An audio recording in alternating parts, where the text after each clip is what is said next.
Today I've got two good friends of mine, Jason Swallows of Mouse Creek Pharmacy and Scott McGowan of Old Fort. I'm really looking forward to it.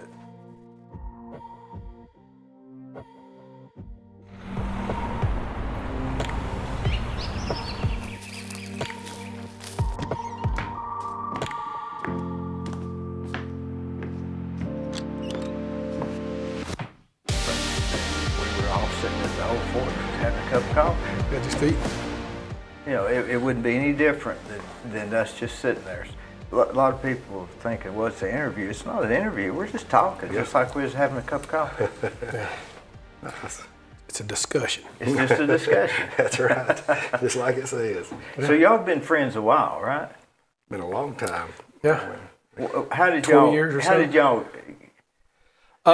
Church, wasn't it? Mount Olive? Yeah. Yeah. School and church, yeah. School too? Yeah.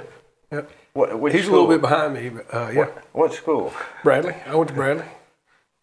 He I graduated in 92. he graduated in 92. I graduated in 90. He was ahead of me. I graduated in 93. Isn't it funny when you get older, people that graduated within 5 or 10 years of you, you almost think you're in the same class. But Yeah. back then, they were so much older. Yeah. There's a guy I run around with. He graduated in 91. Like, good Lord. I thought but I remember seeing him at school all the time. And I was like, we went to lunch all the time together. And then all of a sudden you're like, whoa, okay, I didn't know that. You're 50 and okay. Yep. I wonder if when you get to be about 80, if people that are 65 are still, if you think they're in your group. Yeah, that's what I want. so. I hope so, because he better hope so. You know, because when you were younger, 6 months older they were in a whole nother grade and everything. It was like a big difference. Yeah, I've got a group of guys I play golf with, and they're in their 60s. And we play golf once, twice a week. Mm-hmm. And they're in their 60s. And I mean, my wife calls it my Geritol group. But yeah, we have a great time. It's just fun hanging out. Would you go in the mornings or after the Afternoons. like after lunch? Usually. When's the lunch crowd start to slow down? About 1:30. Yeah. At 2 o'clock, is it really slowed down? Not really slowed down. It's slowed down a little bit, but not a lot. It's it's slowed down, but it's still there's people coming in. It's not. It doesn't end. It doesn't end. It just doesn't end. It's just a constant pace, but the pace is slowed down a little bit. I remember I used to eat there of a night, like at 7 o'clock, and that was y'all. What time do y'all close? 8 o'clock. So didn't it used to be like 9? We used to close at 9, but after COVID, we decided to close at 8. Probably works the same. It works the same. It's about the only time that people probably don't really think about it is during the summer when the daylight's more. You know, because a lot of people during the summer eat later because it's not dark yet. So their mind is thinking, oh, okay, it's not time to eat. And then all of a sudden they look down at 7:30, still bright light outside, but they're like, we got to eat. So how many pieces of cornbread would y'all make in a day? I bet it's huge. I guarantee you. It's close to a day, morning and night. You're probably looking at.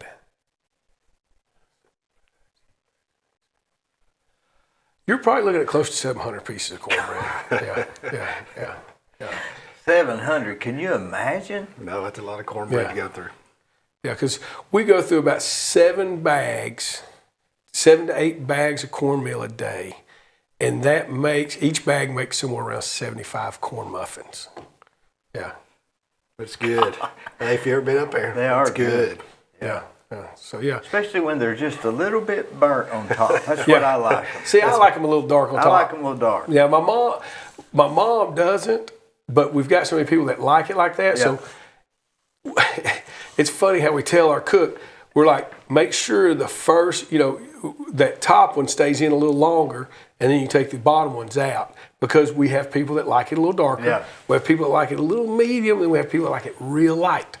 So he'll leave that top one in, take the bottom out first, then the middle pan, and then gets the dark pan out. See, those are the nuances that I would not even. I thought it was just kind of a random No. We tell them it's amazing because we have a great customer base. We have a great customer clientele, but we've catered so much to everyone. I mean, people that you used to eat with us at the little old fort. Think about that. Now we're talking 20-something years ago. And so these people are still eating with us. They're still eating with us. And they've gone with us wherever we've gone. And so we just keep it going. And now, I remember there's guys that used to come to Little Old Fort, used to take me to school. Because my mom and dad would be so busy, they'd take me to school. And that's a hometown. It is. And we're very fortunate. And I mean, lucky and fortunate, whatever you want to call it, to have the customer base we have. I mean, most of the people in there have seen me grow up, my kids grow up, my wife grow up. I mean, they've seen everybody in my family grow up and do things. And it's amazing. And it still blows my mind to this day. We'll have at least 1-2 customers every couple of weeks say, we've never heard of this place. We've lived here for 10 years. Can you imagine? It blows my mind. I'm like, okay. But then that's on us because we don't do a whole lot of advertising. If any. Except on the mornings on WCLA. I do the radio because I love Steve Hartline. Yeah. And that's about it. That's about the only things we do. And most of ours word of mouth or guy drove by the other day, said, I've drove by this place 5 times. And he said, it's been packed out. He said, I thought, man, I got to come out here and see if they're giving away free food. He said, because you're always busy. I was like, well, we're just fortunate and blessed, lucky, whatever you want to call it. So it's been a good business to my family. It really has. But there for a while, you went to Old Fort, and then they were down at the south end, that other building. What was that? Oh, it was where... It's where the diplomat. Diplomat's at. Yep. You were there for a long time. We were there for a long time. We were there. We were downtown at the little old fort right there beside Mullinax and Mercury, and then we kept that one and went over to in front of the diplomat. We were there for 9 or 10 years. I can't remember, something like that. Had both of them going, and then Rob Lynn passed away. Mm-hmm. So his building sold. Hoyt Clark bought that building, and he was thinking about putting a restaurant in there. Well, he didn't know anything about the restaurant business and knew that he better get out of it. And so he was able to transfer the lease because he had a lease with Annie Harris. She owned the building. And Annie said, yep, if Corky's going to go in there, I don't mind him taking over the lease. So we took over the lease. The building had been gutted, so we had to go in there and do everything. And we've been there now 18 years, I think. 18 years. That's crazy. Yeah. So, yeah. And before we went on South Lee Highway at the Diplomat, we were at the Little Old Fort, 12 or so years. And then, so it's 10 years, something like that, yeah. And prior to that, it was Flavis Cason. Flavis Cason had it. He had it years ago. It's been through a few owners. There was Flavis Cason. Was he the first?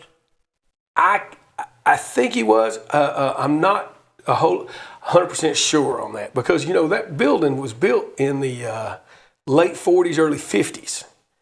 And, it was a steakhouse at one time. Well, I just don't. That was way before my time. Yeah. And a guy had opened it to do that. And you remember Pearl Goins, David Goins' mother? Yep.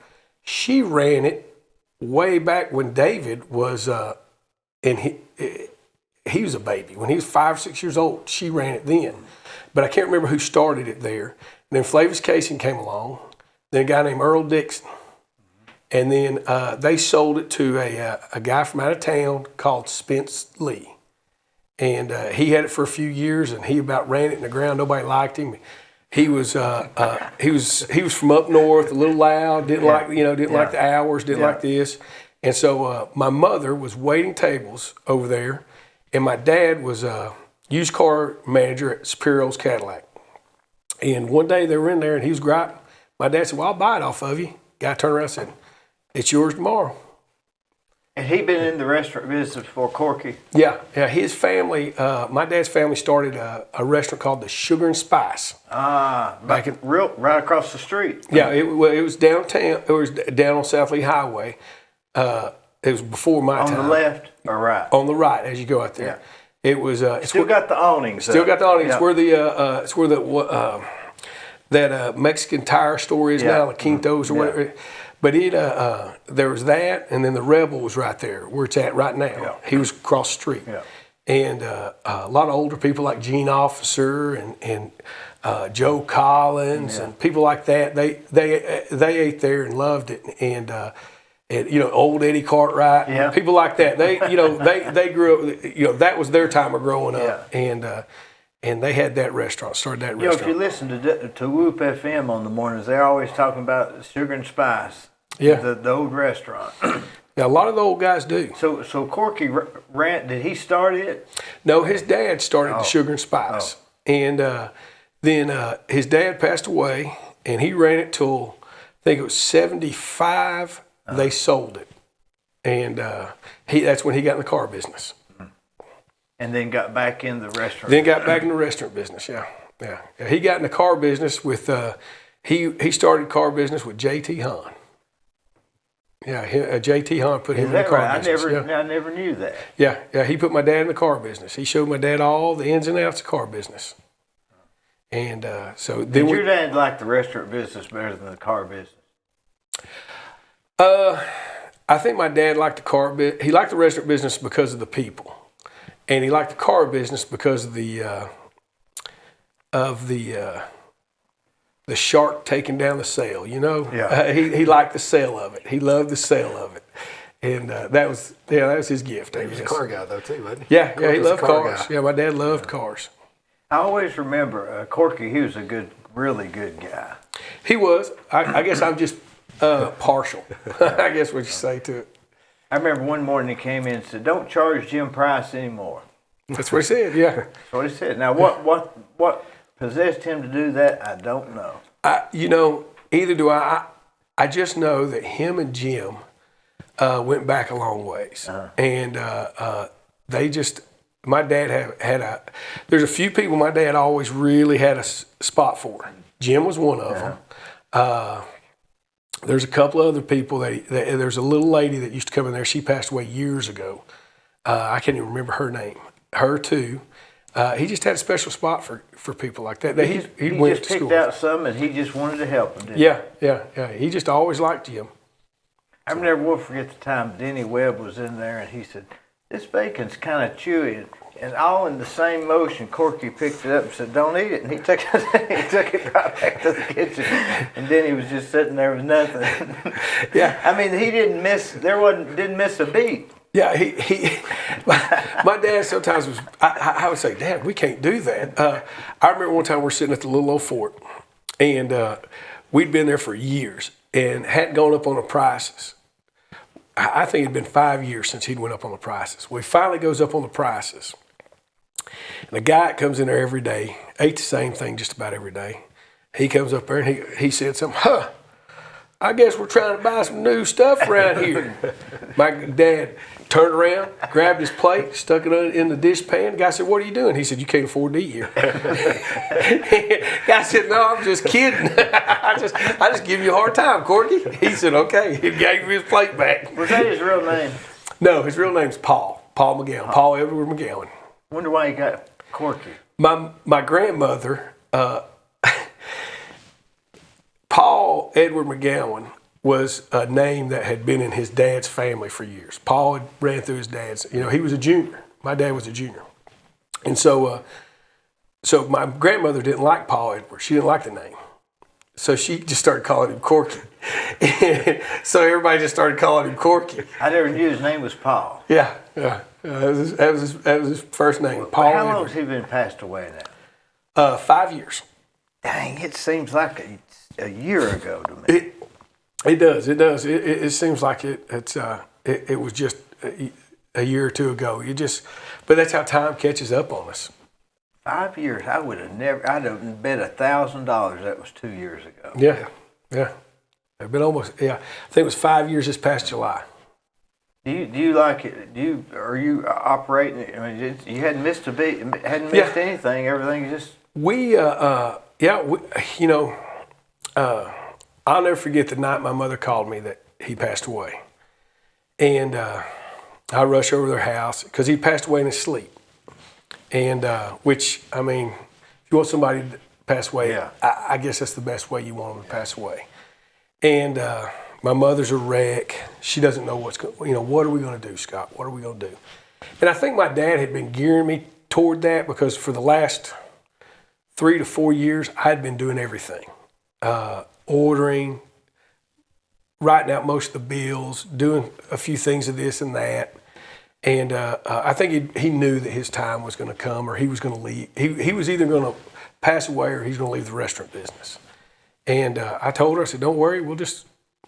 We've got a restaurant. She said, well, what are we going to do? We don't have nothing. I said, no, we got something. We've got a good business.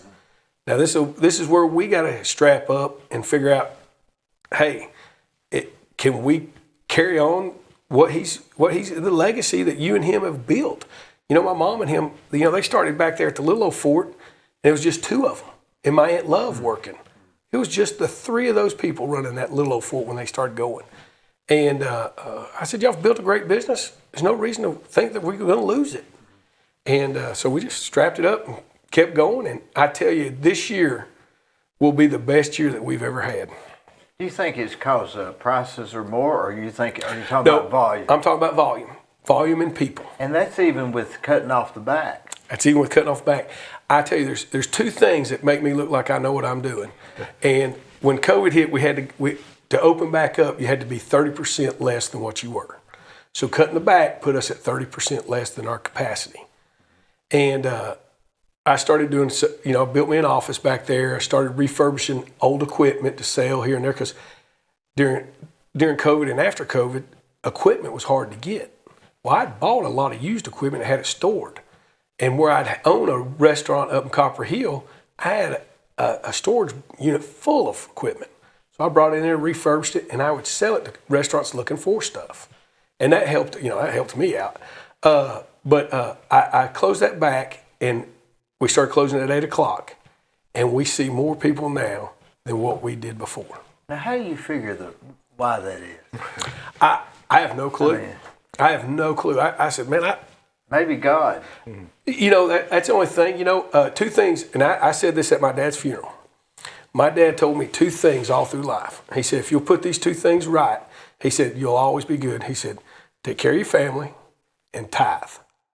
He said, if you do those 2 things, he said, God will always look after you. So I've always done those 2 things. Or let me put it this way. I've tried to do those 2 things. I don't know if my family would agree with it some days, but I try to look after them. But I don't know if any family agrees with anything. Well, it's funny how families can argue, isn't it? Oh, over the little things. Over little things. Over nothing. But, I tell you, that's another thing I'm blessed with. Blessed with a good family, blessed with a good in-laws, my wife's family. So I'm blessed with a good family. Do you think that location has helped? I guess the location's good too, right? Yes, the location is...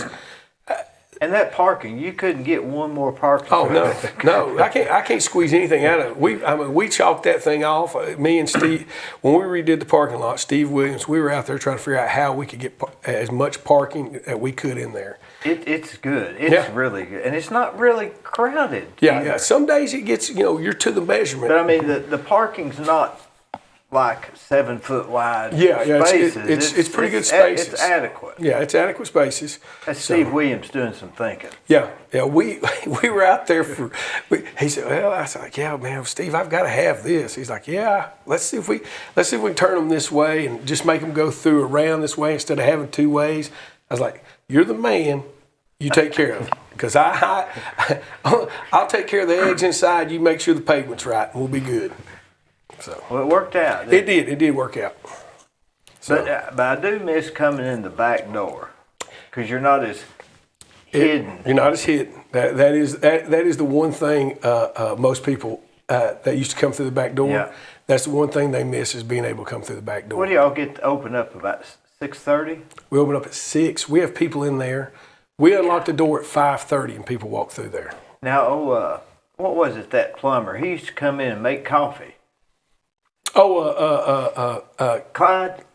Collins used to. Yeah, Clyde Collins. Yeah, and then Keith used to come in there a lot early in the mornings. Pack Rat. Pack Rat used to come in there, yeah. Pack Rat he'd open us up. I mean, but now we got a group of old men at 5. I mean, they're sitting out in the parking lot, and when Love unlocks that door, they come through. Who would it be? You know Jim Dishroom? Yep. Yeah, it's Dishroom and his crew. I can't remember all the guys' names. There's a bunch I didn't know of them. he was still alive. Yeah. And old Ross that sits at your table, at the liar's table some, he comes in early with them, and then he'll go back to the liar's table. So he starts out early. That liar's table, it's a whole nother thing, isn't it? You know, it is. It's a whole different volume of people. It's a whole different volume of people.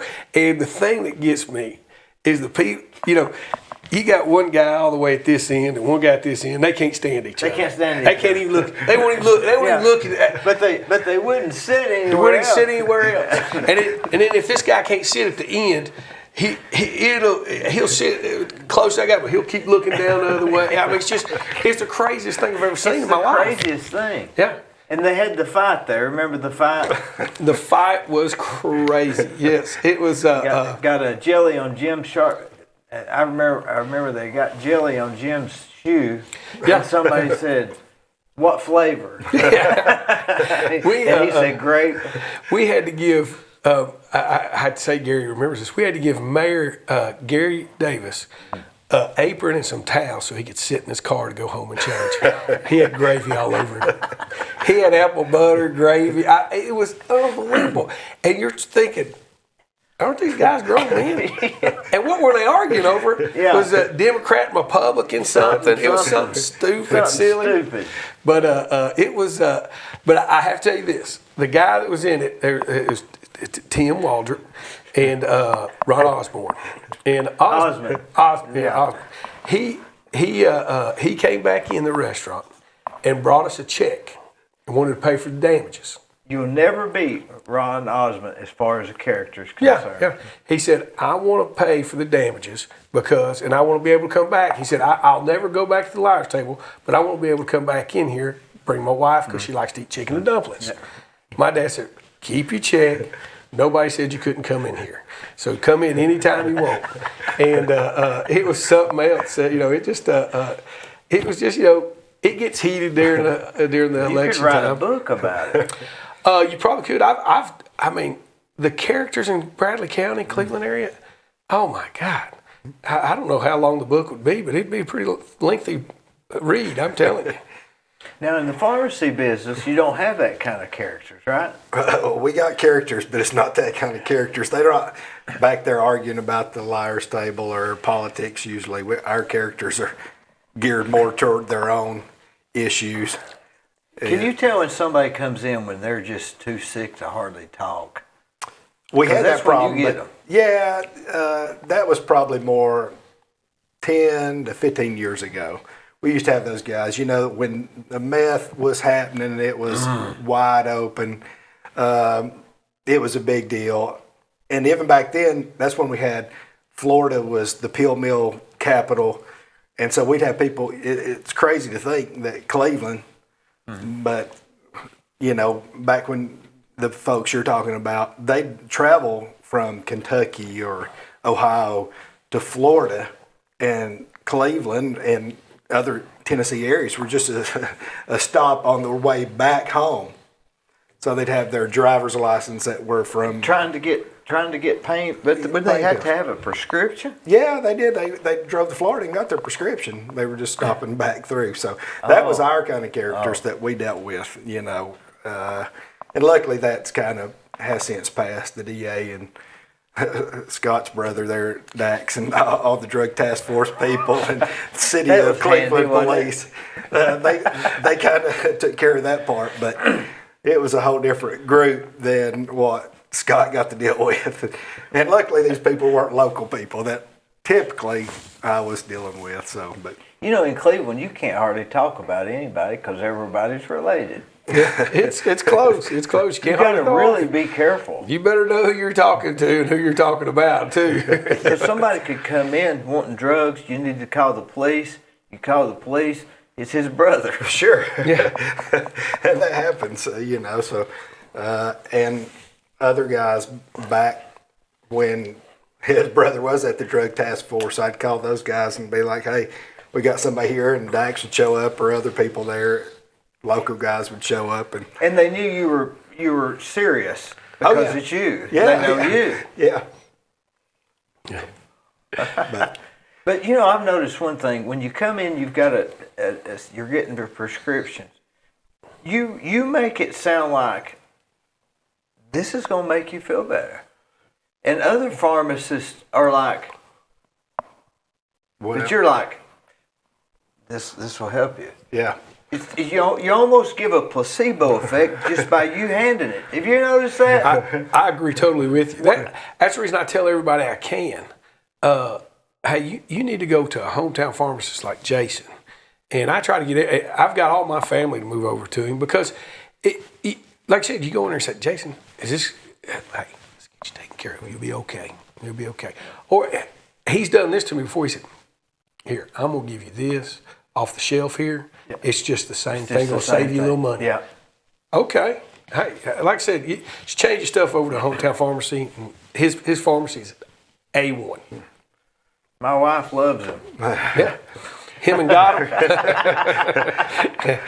And we are very fortunate. You know, it's been a wonderful thing to be in Cleveland. And of course, I worked for corporate America for 20 years here in town, and they push so much their own agenda. Not that they have a negative agenda for the patient, but a lot of times it doesn't benefit you when you walk in Dee.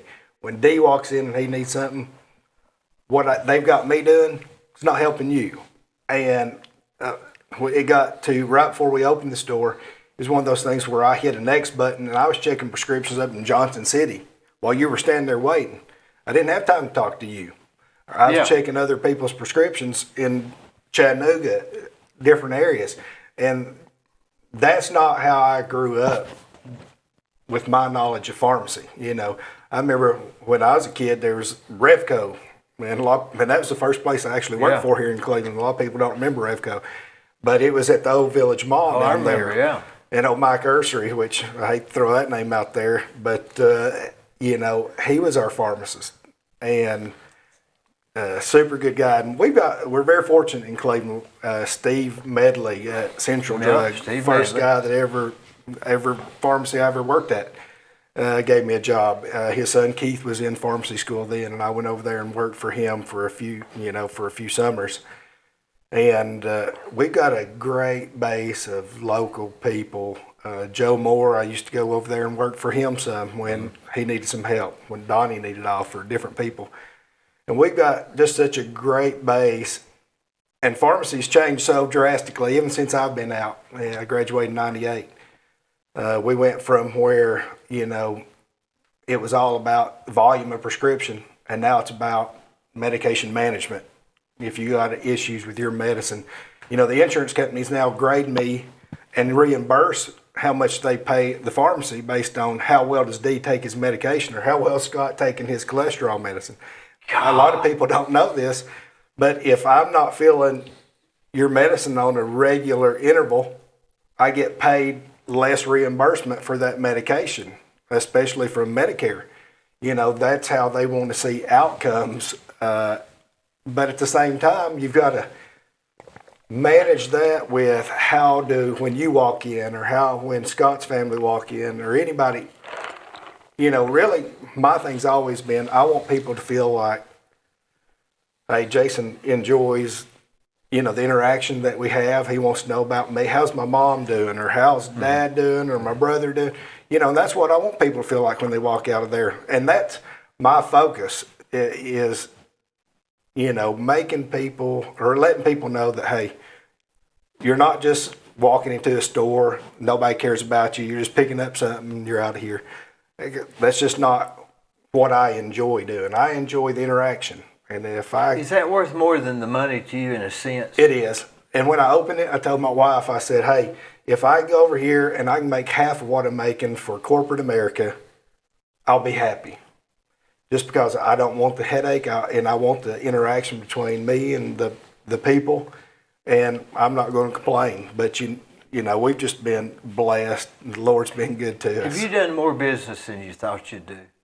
Well, we do more now than I ever did at the Eckerd and Rite Aid building that was beside us in our little building that we're in now. So, I mean, it's just been... That makes 700 muffins look like... Yeah, it looks like nothing. Yeah.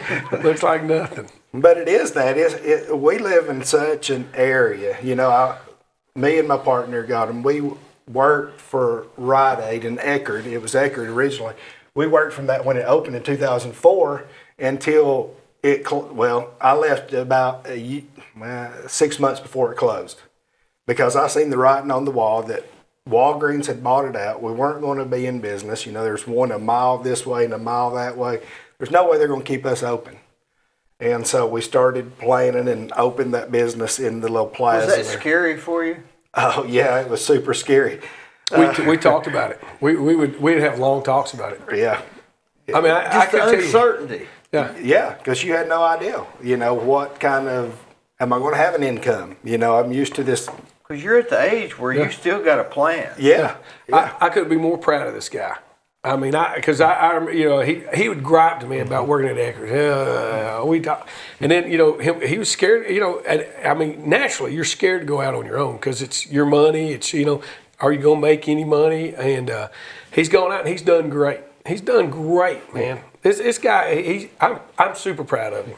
You know, Does this make sense? And I don't know if I can. I'm real hard to explain what I'm saying, but when you're at a doctor's office and you're sitting up there in a gown and your feet's hanging off the ground and he's got a stethoscope and all that stuff, and you feel like you're alone. And they say, we're going to make you give you this and this and this and this. And they're a little bit dry. And they say, I see your pharmacy is Mouse Creek Pharmacy. You have a sort of a sense of they're in the room with you. Does that make sense? It's almost like it does make sense. It feels like it's for me, it's a blanket of confidence knowing that I'm going to be taken care of because of Mouse Creek Pharmacy. They're going to send it to Mouse Creek Pharmacy. It's almost like they've come into the room with you into this problem. Yeah. And at the time, even like 2 weeks ago, or 4 weeks ago, I had that cold or whatever. Man, I just felt terrible. And I don't know, it's just a sense of saying, oh, your pharmacist is Mouse Creek. I say, oh. And I guess it's because you think, hey, I can ask him. Or if he doesn't have an odd look on his face, I'm probably okay. Yeah. When my wife had breast cancer, when I'd hear what they're going to do or so, I'd call him, hey, what's this? And he'd walk me through about what it is, what it does, what it takes, and what it, with side effects. And he'd walk me through it, because that's a scary thing. I was like, man, they talk about this stuff and this. And he can tell you without thinking you're going to sue him for misinformation or something like that. You just say, it's okay, it's not okay, or whatever. Yeah. Like you said, when the doctor's sitting there telling you something, you have no idea. You have no idea. He's telling you, I'm going to give you this false fake something drug. Yeah. And I mean, you just got a blank look on your face. But knowing that I can talk to Jason and say, Jason, man, that's just blood pressure medicine. You're all right. Well, why didn't the hell did he say blood pressure medicine? Yeah. I mean, why? It'd been a lot easier if the guy just said, hey, I want to put you on blood pressure medicine. But yeah, he goes through this big, long, dramatic term of what it is. It's so significant, isn't it? Yeah, it is. It's significant. It is. From sitting on this side, you may not realize it, but from sitting on this side, it's significant. Yeah. I feel guilty sometimes because I lean on this guy. I mean, I lean on this guy. And I'll call him and say, hey, man, I've got a little bit of a cough. What should I do? What should I do? He said, hey, just grab this over there. You'll be okay. All right. Do I need to go to the doctor? No, just grab that cough syrup. You'll be just fine. It's over there, whatever. And, I do. I lean on this guy, and especially at the age I'm at now. Because, now I guess I go to the doctor more than I ever gone. Yeah. And then with my dad's health problems, yeah, you just sit there and, every time they say something, I'm like, I get off the phone and call Jason. Hey, Jason, they said they're going to prescribe me this. He's like, yeah, that's nothing. Yeah. Oh, okay. Why didn't they say it was nothing? You know? And I spent a lot of time up there with Corky. Corky's one of my favorite people. I love Corky. Matter of fact, told him I loved him every time I saw him. And I went through a really tough time in my life. And I was up there probably every morning. I'd take my daughter to school, and I'd go up there and I'd sit with Corky. And through the whole process, you know, of opening this business, Corky had done it, and I could go up there and he'd come over every morning and sit with me at the breakfast table. I'd be by myself, and he'd come over and sit, and we'd talk about the different things about business and what had worked for him. And, you know, so his family's always been, I mean, me and Scott knew each other forever. So much money, isn't it? I introduced him to his wife. He certainly did. I don't know if he holds that against me. No, best thing ever happened Where'd to you me. meet her at? At Scott's house. My house. New Year's Eve. Her and my wife, they'd played basketball against each other and stuff like that, things like that, basketball and everything. So during that whole several years I was telling you about, you know, it was just tough as me and my daughter. And Scott called me up and he said, hey, we're going to have a little New Year's Eve get together at the house. And I said, okay. So I took my daughter up there and we went up there, and that's where I first met Michelle Davis, which now my wife. And, you know, it's crazy how things work out, but, you know, friendship. And I got hooked back up with Scott. We went to high school together and stuff, but I was working at CVS down there on South Lee Highway. Mm-hmm. The restaurant was open just next door, so I went over there to lunch, and I'd eat lunch, and that's where we kind of reconnected and really started hanging out more then than we had even probably back in the high school days. But it's crazy how... Isn't it funny how different stages in your life you'll hang around other people more than you will later on? Yeah, that's happened a lot. Not that you mean to, it's just... It just happens. Things change. Yeah, things change, people take different paths in their lives, so... I think the feelings for the friendship are still there. It's just that circumstances sort of, you know, you start going different. I call it going different circles. It's not that you're really going a different way. You're just kind of traveling different circles right now at the time. I've got a friend that works for me right now. All through middle school and high school, we were attached at the hip. Well, he went a different route after high school and got kind of drug route and hooked on drugs. I took a different route. Well, I moved to the neighborhood that his mother and dad lives in. And I spent a lot of time at their house when I was growing up. Well, he moved back home, tries to get straight. And he's gotten straight and finally asked me for a job. So he's working for me, and now he's doing great, as long as he's ever held down a job in 10 or 12 years. And he's doing great. And I was like, boy, this came full circle, didn't it? It took a while to get back around to us, didn't it? So. It is funny how things come full circle. Yeah. Did you when you were growing up in Cleveland, driving down Paul Huff Parkway? Was it Paul Huff Parkway then, or was it just Mouse Creek Road? I'm trying to remember if it was even a Paul Huff Parkway. When did Paul Huff Parkway? I guess it was just Mouse Creek Road and Mr. Zip. Yeah. It was E.O. Ross and Mr. Zip. Yeah. There wasn't really. Did you ever think to yourself, I'll be over there in my own pharmacy building? I would have had no idea. You know, I didn't even want to do pharmacy. I had no clue what I wanted to do. My brother was 2 years older than me, Jeremy. He had graduated in 1990 at Bradley. And I graduated in 92. Well, I got out. Well, he'd went in. He was making jewelry. He was a tool and die guy and making jewelry, and he got tired of it. So he started going back to Cleveland State and was doing some night classes back at the time. And I got out and I was trying to figure out what I was going to do. You know, graduated in May and August rolling around. He's like, hey, just come back to school with me. Take some of these pre-med classes. Do whatever you want. Okay. And so lo and behold, next thing I know, we actually went to pharmacy school together at the same time. So, you know, it's great. I never imagined that I would be even doing pharmacy. Isn't that a hard course, pharmacy? I mean, you have to know even medical, and it's almost, in some sense, it's a step above, right? There's a lot of... Because you got to know what this one does. The drugs in and out, you know, is really our base thing, you know. We do all the medical stuff, which you have to know the physiology of the body and different stuff, so you know how the medication works. But, then you go on into the drug interactions and the side effects and all that stuff and doctors, we have a lot of wonderful doctors around here too, but, that's kind of the next step that we take into that aspect of it, where maybe they don't get, or what of it they do get. They've got so much else going on that, Were you a good student at school? I was a good student. I always, I luckily, class was never difficult for me. I didn't have to study a whole lot, and that was great right up until I got into pharmacy school, and then I figured out real quickly that I was going to have to learn to study. Was it really pretty intense? It was crazy compared to everything else. I went to Cleveland State, graduated there in '94, and then went to pharmacy school, and I failed the first 2 tests I took after studying 3 or 4 hours, and I thought, oh man, this is for real?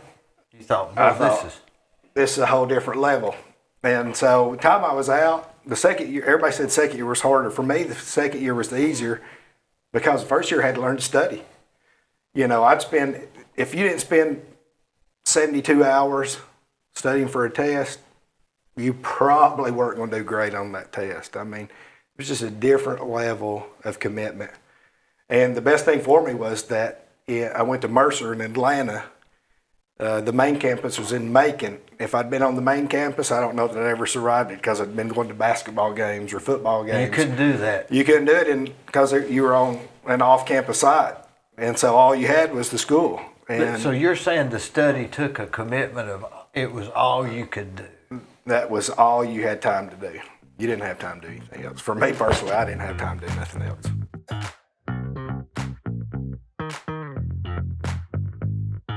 Let me tell you about Capstar Bank. They're located in Nashville, Hendersonville, Gallatin, Athens, Madisonville, Sweetwater, Etowah, and in Cleveland at 950 25th Street and 3855 North Ocoee Street. I've used them. I like them. Give them a try. They're no problem.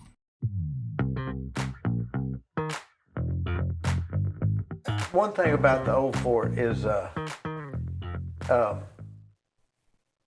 if you're sitting at this table like I'm in that other lunch group that we eat there on Wednesdays, because it's hot dogs are Wednesdays. Yeah, hot dogs are Wednesdays.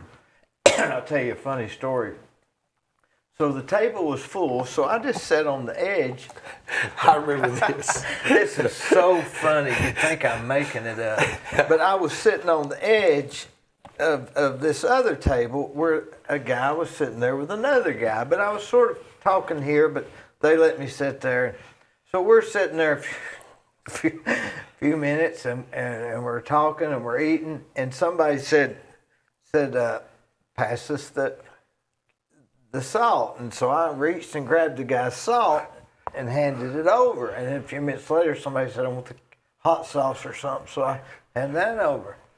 And they said, Dee, are you gonna take everything off his table?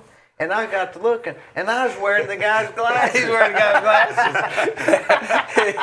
It was funny. I had picked him up, and I was wearing the guy's glasses. That's a true story. You can't make it up. Yeah, I remember that. And I remember y'all saying to the guy, like, yeah, it's all right. I mean, he must have noticed. Yeah, he thought he was fine with it. Yeah, him and that gentleman that he comes in with, their names Gary and Paul. I can't remember their last names. They've ate with me for years. Every day? Just about every day. I don't know if they miss a day, it might be a Saturday. Yeah. But most of the time, it's every day. And they like to get that round table because they like to sit and talk and stay for a while. And great customers, like I said, good customers. And they'll sit back there. And I remember that day. I think we were all laughing about that. It was funny. I was wearing the guy's glasses. Yeah. Well, that's when you feel comfortable somewhere. Right there, you know that you're in the right place. Because you got their glasses, you've got all their condiments on the other table. So what about the hot sauce? You go through a lot of hot sauce. Yes. Yeah, we do. I mean, it's like because some people are Cons and some people are Tabasco and some people are Pete's. Yeah, some people like Texas Pete. It blows my mind. Now, the Con sauces, it's got a total different texture, taste, everything.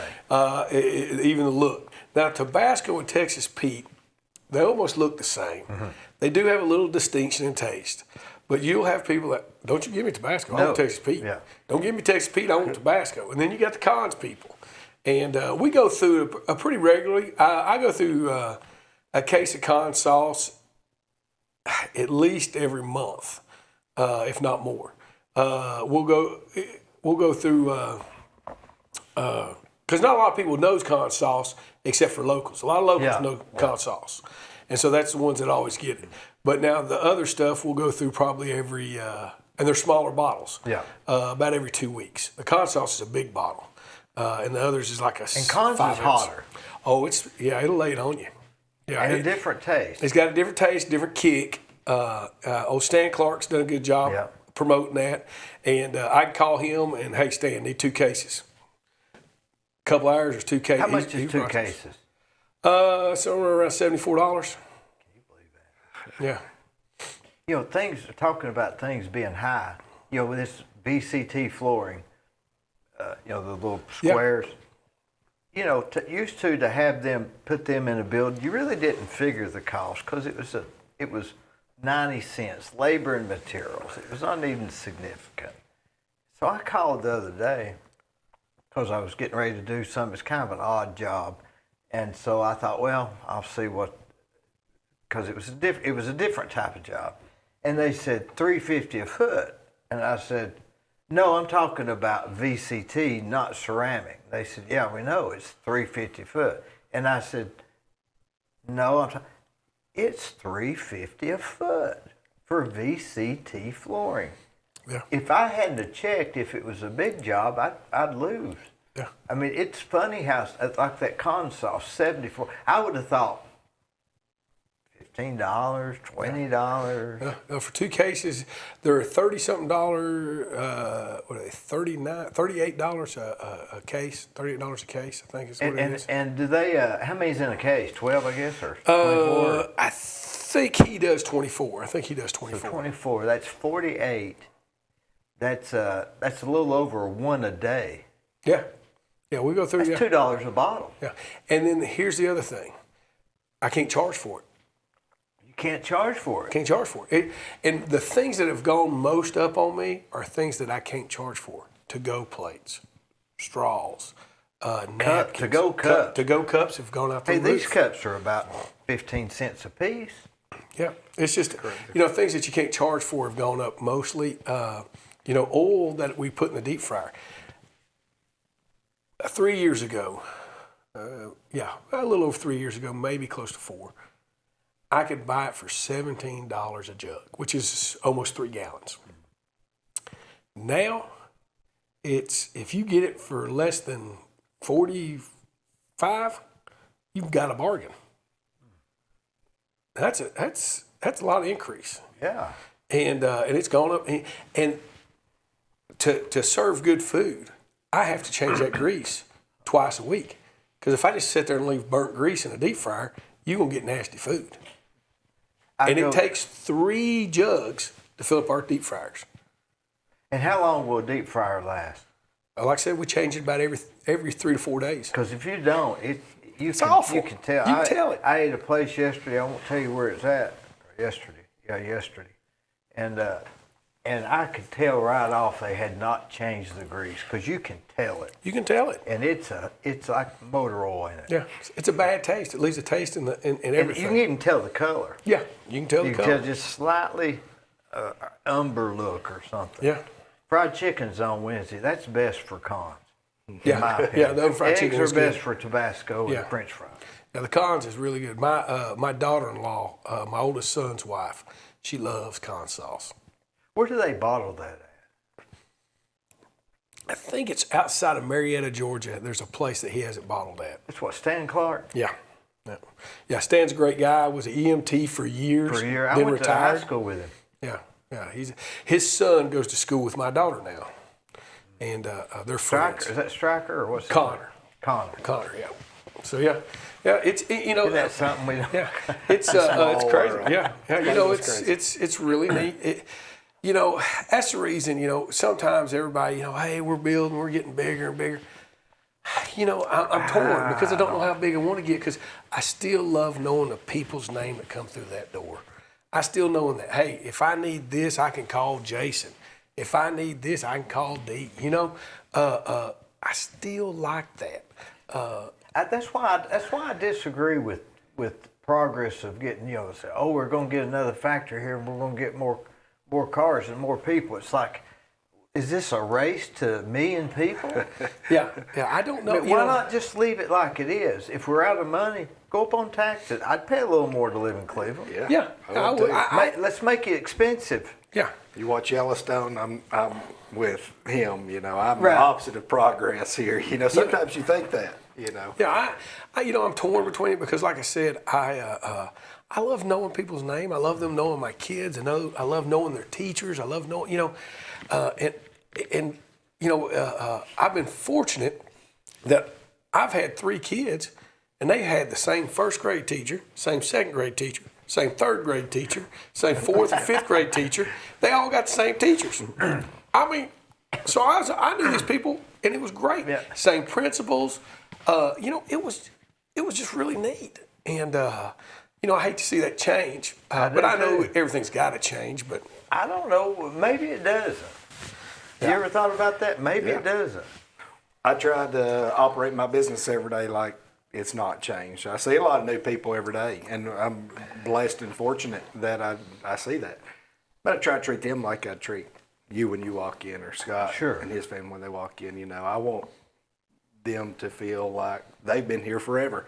If they're, moving in for Lee, or if they've moved in, we've had such an influx of different states, guys. We're such a great place to live, and there's so many opportunities and so much, just the pricing, the taxes.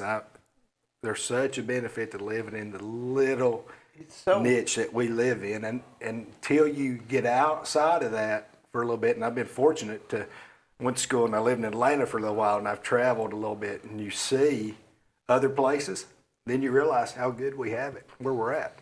I'm not that interested in learning other cultures. I'm with you. Like I said, there's something to be said. Know everybody that's coming through. And I'm not saying that people are moving here are bad people. They're great people. They're starting to come in the restaurant. It's just I don't know how big we want to get, and it scares me because, like I said, when I was growing up, I'd get pulled over. By the time I got home, my dad already got a phone call from the guy pulling me over. You got something to tell me? Yeah, I guess I do now. And then when my sons all growing up, same thing. It was even worse for them because my brother was a policeman. But people knew us. People knew our names. People, it was just different. And I don't know if I want that to change. I know I had a little legal issue here a while back, and I was sitting there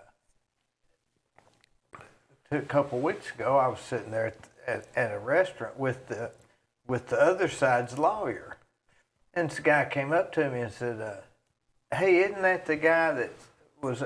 I said, "Yeah." I said, "We're friends." We was friends. Yeah. It wasn't a big deal. Yeah. It was okay. But that's a small town. Yeah. And I like that. I bought his lunch. Yeah.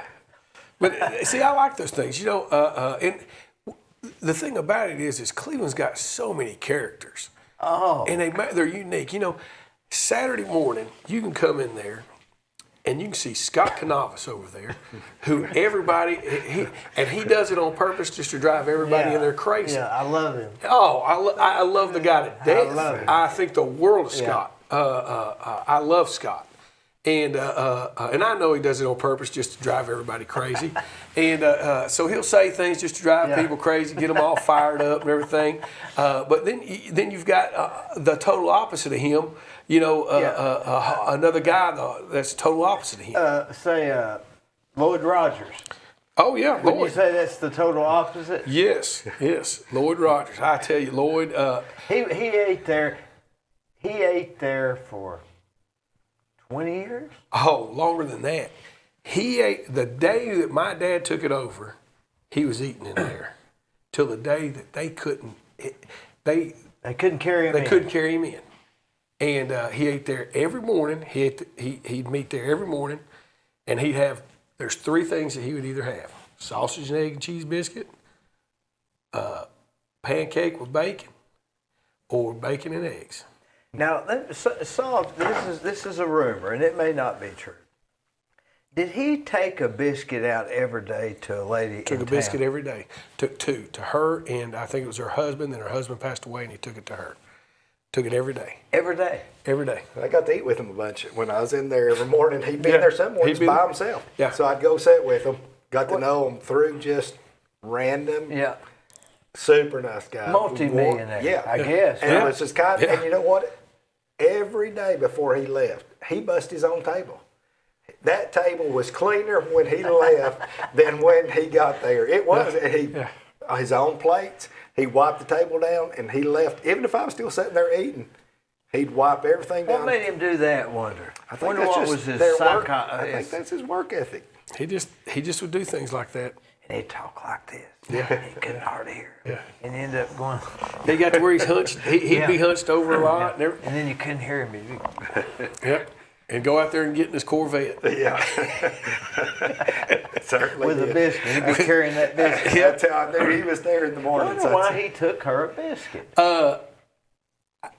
If I remember the story correctly, it was a lady that he'd grew that was older than him, that he'd went to church with, and had known, and she was always good to him. I tell you a story about how people take care of people. I worked at the city one time for Richard Lyles. Now, right there, what is that right there? Where now it's the town. There's Town Square, the old bank, and what's that road? Is that 17th or? It's painted pink now, right? Yeah, there's a little house right down there in the gully. Yeah. There was a lady there when I worked from that, which has been 20 plus years ago. I was 19 when I worked at the city. And whenever she would call, he would make sure that everything was taken care of around her house. And one day I asked, I said, as soon as she calls, why don't we go over there, Richard?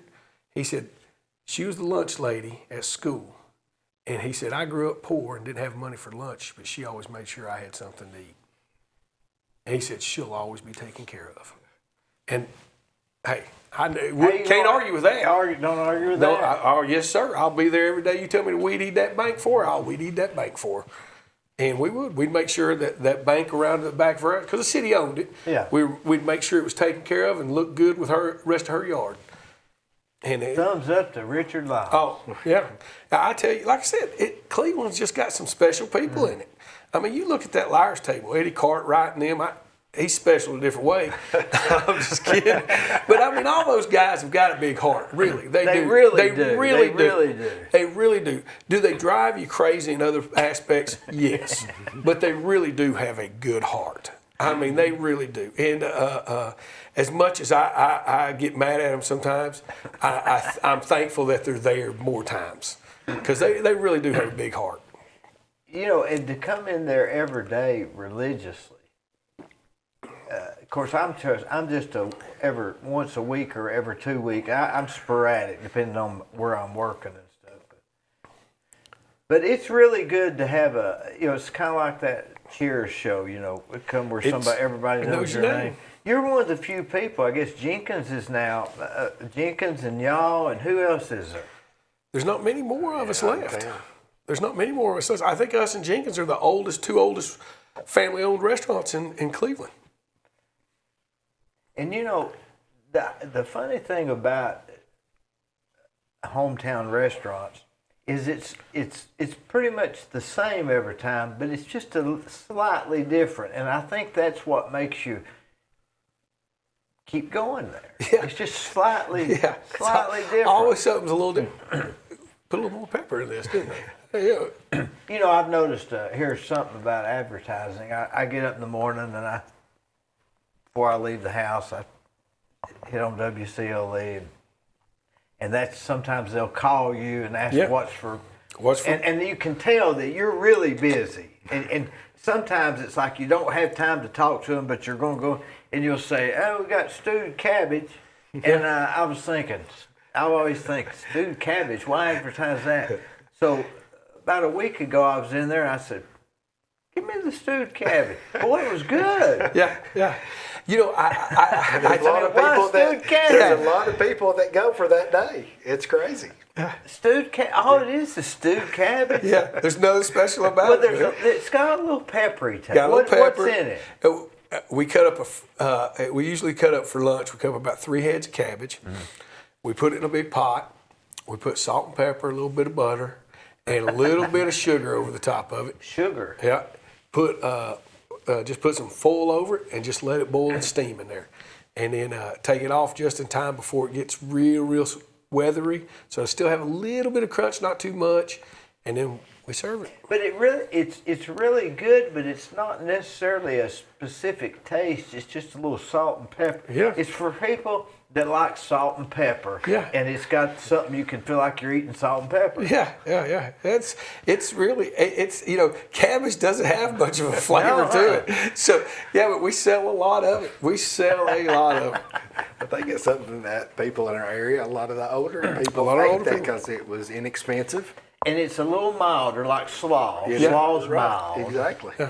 Now the hot slaw, boy, I love the hot slaw. Yeah. That's what y'all are really famous for, I Yeah, guess. my dad, when he was at the Sugar and Spice, they had a hot slaw recipe, and they started it, and it has.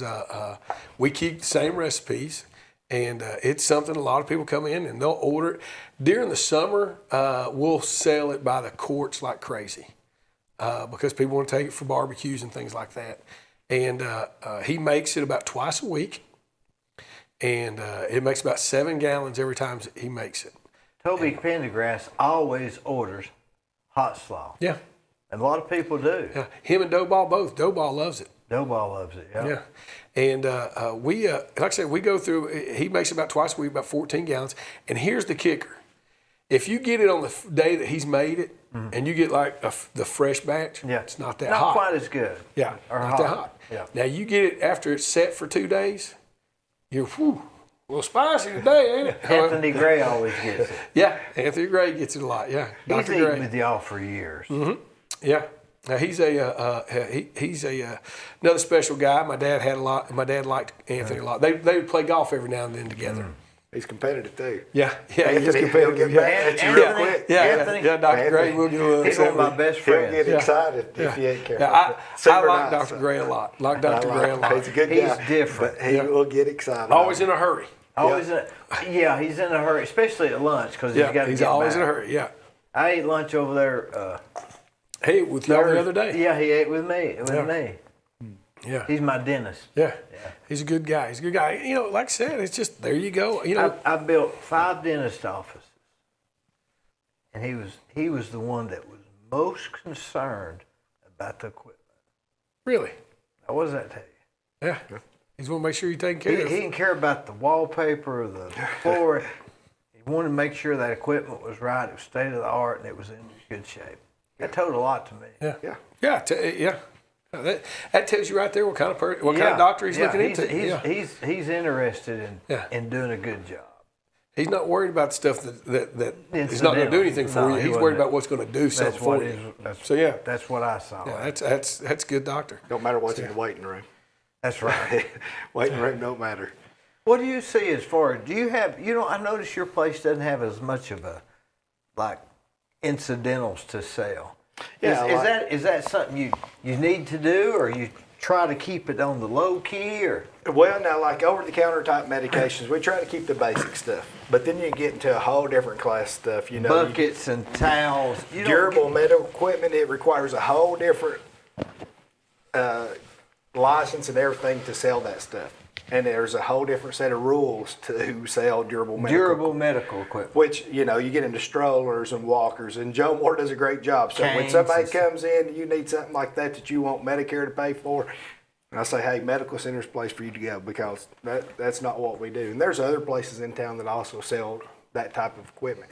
So yeah, we try to limit what our over-the-counter section is to things that are relevant to what our customer base is looking for.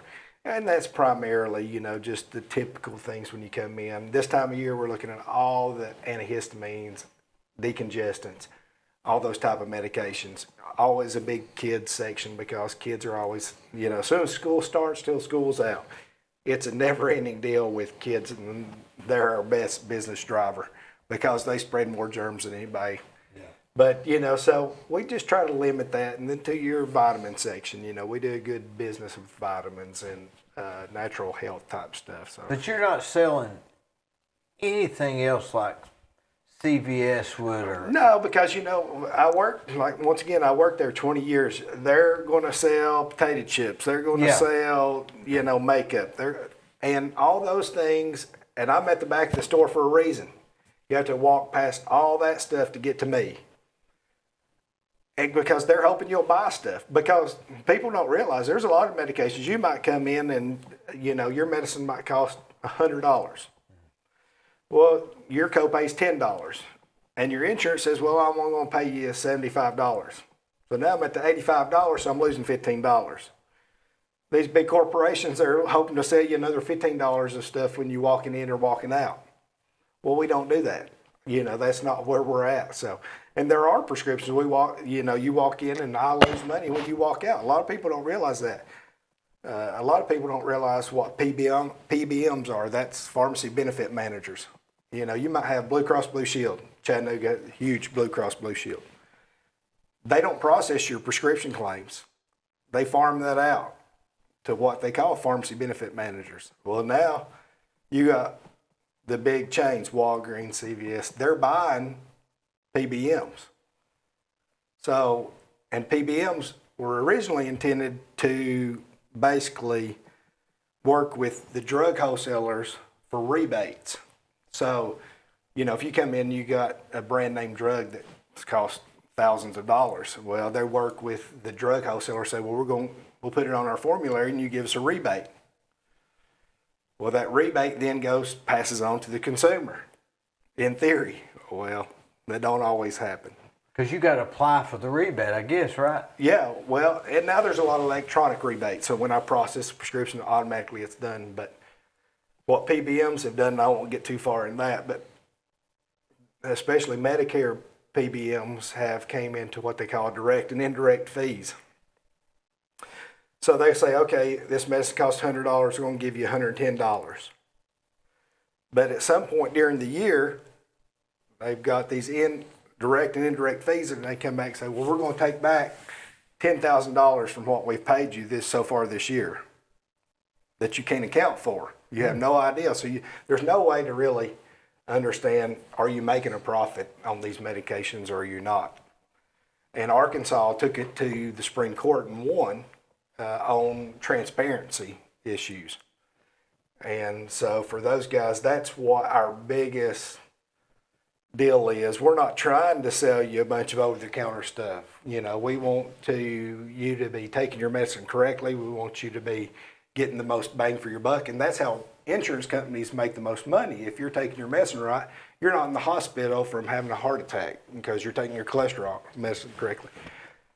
But there's a lot of states, even though Arkansas won that Supreme Court, there's a lot of states that still don't have bills even on the books to increase transparency with the pharmacy benefit managers, so that I know what I'm getting paid, what you're paying for a medication, and it makes it difficult.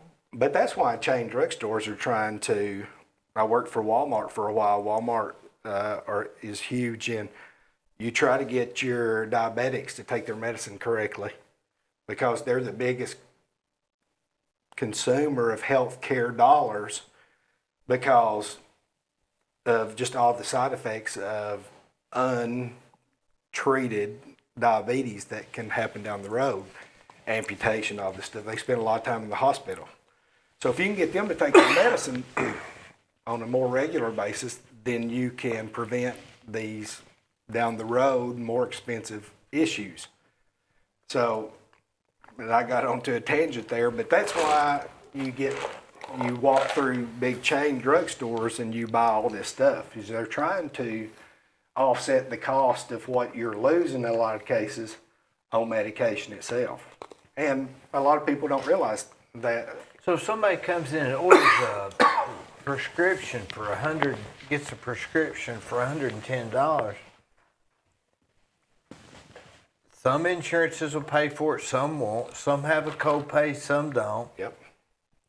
And somebody might walk out and say, well, that was I bet he's making a lot on that.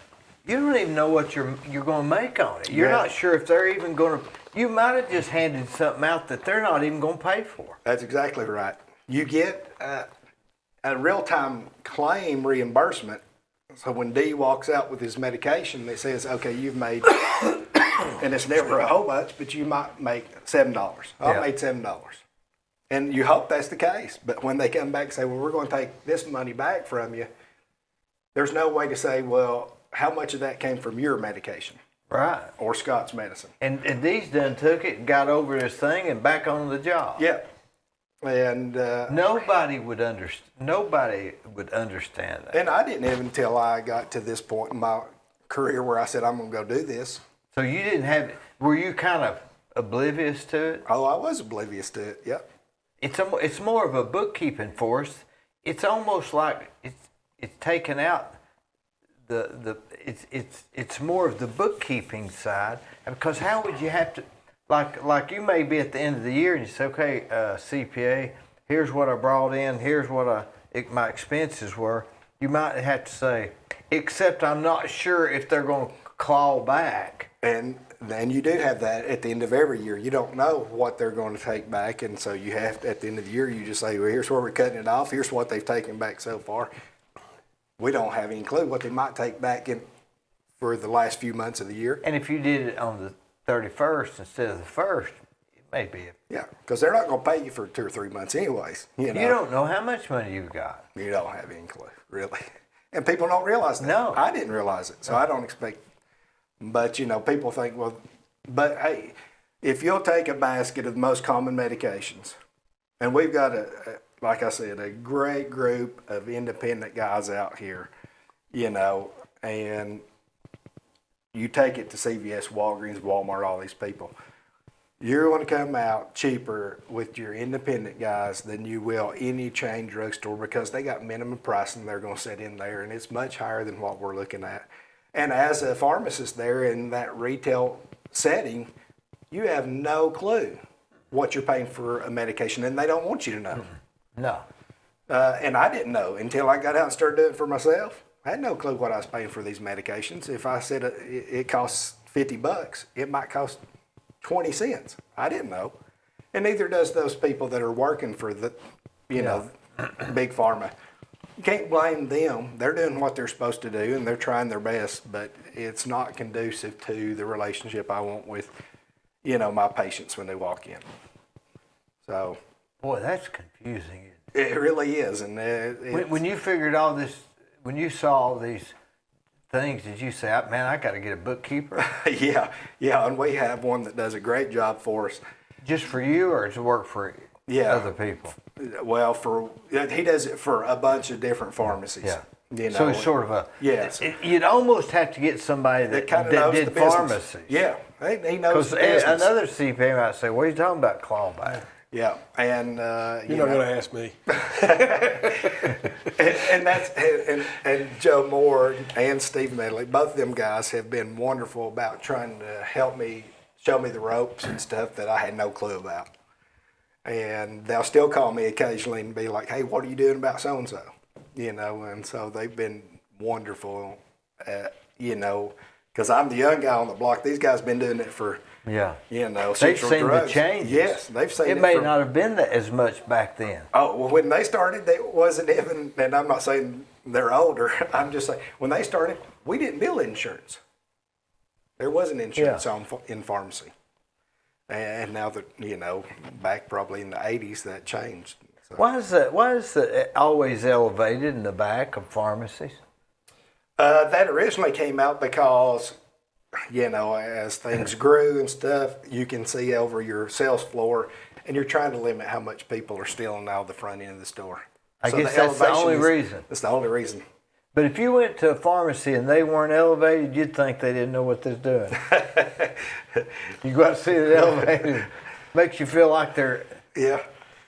And that's one reason I don't wear the white coat and stuff. I don't want people to feel like there's separation. And I'm, You walk in the store, usually I'm the first guy that walks down there to the register. I'll ring you up most of the time. And that's because I didn't want the separation. I didn't want, a lot of places have the glass up now. Yeah. You never see the pharmacist. I didn't want that because one of the biggest... Did you purposely say no plexiglass? Yeah. And that, I get that that's for, because, hey, I was robbed 3 times at Eckerd / With Rite Aid. gun? Yeah. And that's not fun. Last one was funny. Seems like I remember that on the news. Yeah. And, the last guy that robbed me, he was probably one of the nicest guys you ever meet. I'm not kidding. Sounds like it. He's polite. He was polite. And he talked to me for a couple of minutes about some eye drops. And then he told me, he said, I hate to do this. And he pulled out a big old nickel-plated revolver and laid it on the table. So he didn't point it at you, just laid it on the table? Yeah, but, I'm thinking, he's been... And then he apologized to me probably 3 or 4 times. I'm not kidding you. I offered to pray for the guy before he left because I felt so bad for him. And then... Well, what'd you do? Just hand it? I guess you could have said... I asked him what he wanted.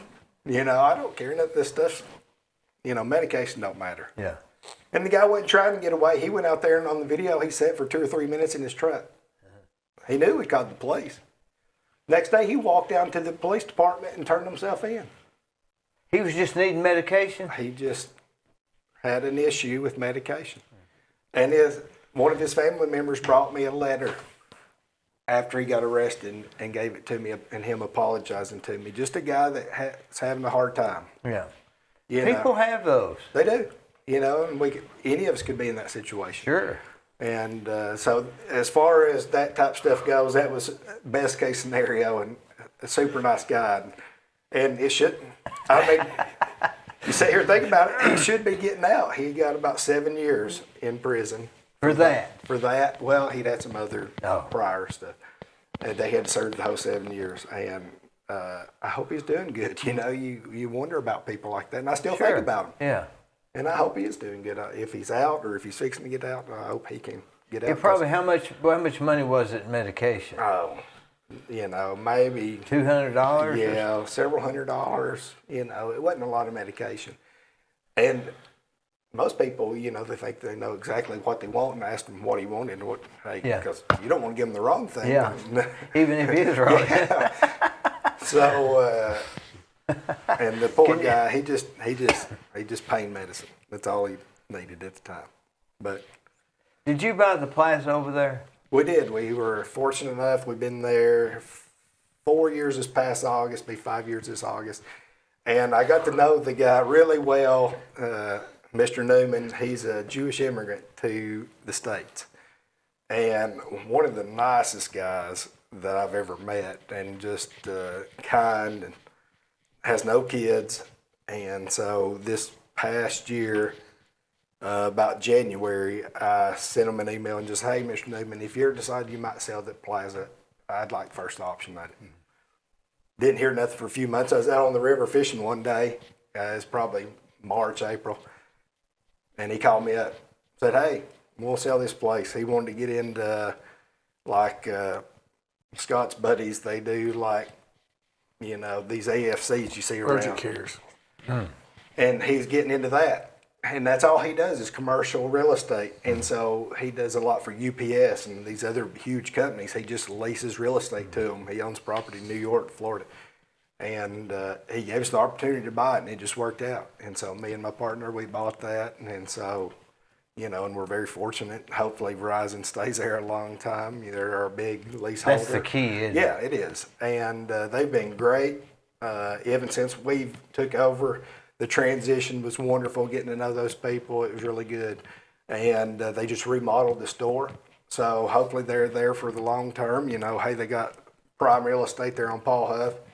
I tried to avoid that place because you know how Paul Huff has gotten. Yeah. But hopefully it's good for them. It's been great for us. How about south? You're going to try to get another location, or are you good?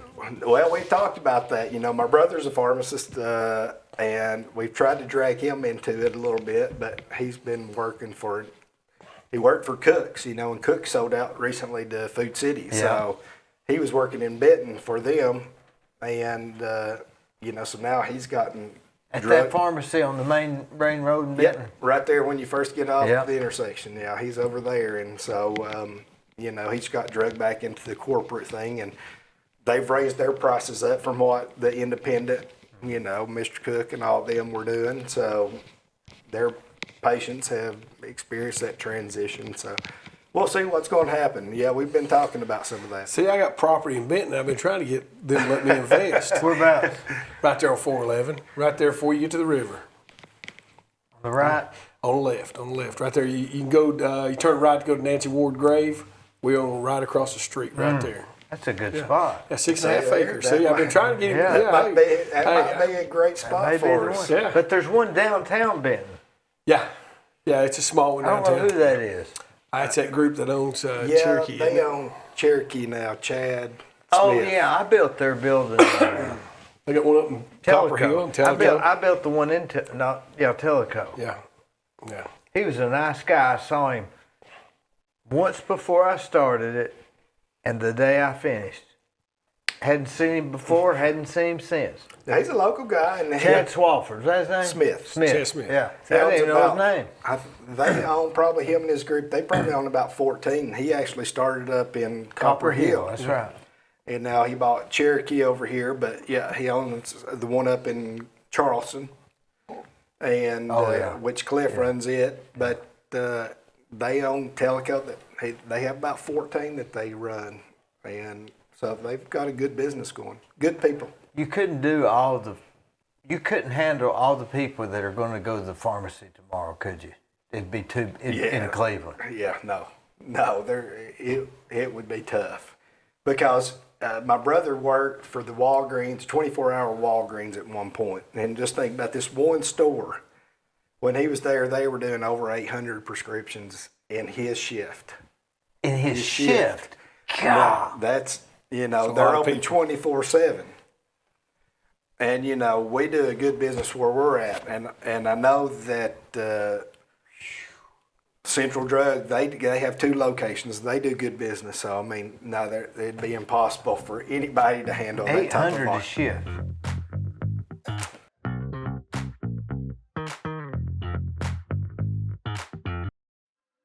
On the courthouse square at 30 2nd Street is the law firm of Logan Thompson Law. Since 1965, they have served the legal needs for the good citizens of Cleveland-Bradley County. If you've got a problem, they're no problem. Give them a call.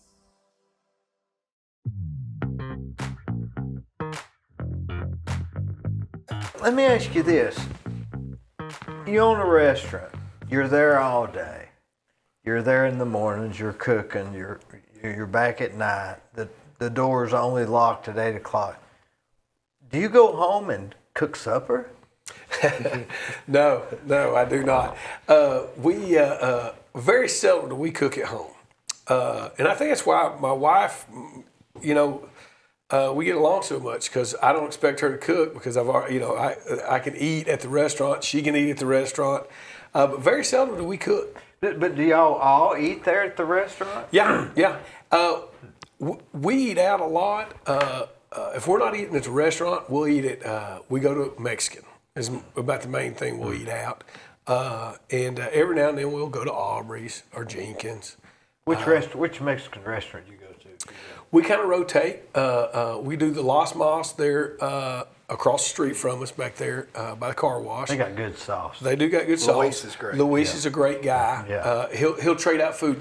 He'll ask me to bring him a jumbo cheeseburger and he'll get me something. Okay. His sister runs the other one, right? Yeah, sister runs the other one, and then we'll do El Cazador down the street because a guy that used to work for me works there. So we'll do that. We'll do Tres Hermanos every now and then.